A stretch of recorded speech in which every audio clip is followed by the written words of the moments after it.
আজকে মল্লারপুর থানার অন্তর্গত পিছিয়া গ্রামের এক তৃণমূল কর্মীকে বোমা মেরে খুন করা হয়, এতে এই বিষয়ে কি বলবেন? দেখুন, এ তো সবে সকাল, সারাদিন বাকি আছে। দুদিন আগে শ্রীনিধিপুর অঞ্চলে তৃণমূলের অঞ্চল সভাপতিকে 0 পয়েন্ট থেকে গুলি করে হত্যা করেছে।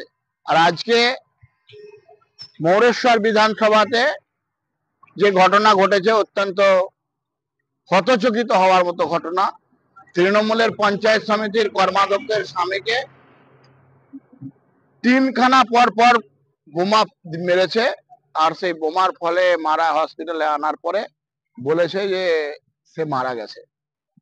তাহলে তৃণমূল মরছে, তৃণমূল মারছে।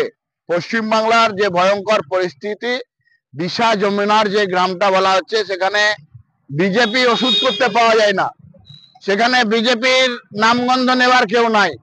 এরা এখানকার লোকগুলো এসে রামপুরহাট পৌরসভায় বিজেপিকে ভোট করতে দেয়নি, সন্ত্রাস চালিয়েছিল। এত কিছু করার পরে এই তৃণমূলের নেতা কি পেল? এই তৃণমূলের নেতা নিজের জীবন গেল, তার পরিবার আজকে, তার স্ত্রী তার স্বামী হারালো, আর তার পুত্র কন্যারা বাবা হারালো। তৃণমূলের রাজ্যে মরছে মুসলমান, মারছে মুসলমান, আর একটা ভয়ের বাতাবরণ, আতঙ্কের বাতাবরণ তৈরি হচ্ছে। দিদিমণি বলছেন এগিয়ে বাংলা, এটাই এগিয়ে বাংলার নমুনা। মানুষ তাই এর থেকে মুক্তি চাইছে।